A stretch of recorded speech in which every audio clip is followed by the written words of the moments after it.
Hey, my name's Corey, and I'm the owner of Walltech, a premier drywall repair and painting company here in the East Valley.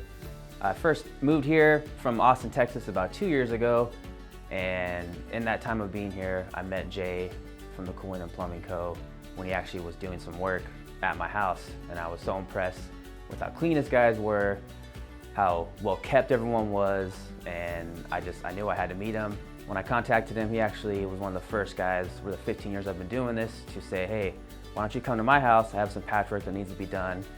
We can meet, we can talk. I thought that was pretty cool, instead of just sending me to someone's house before even meeting me.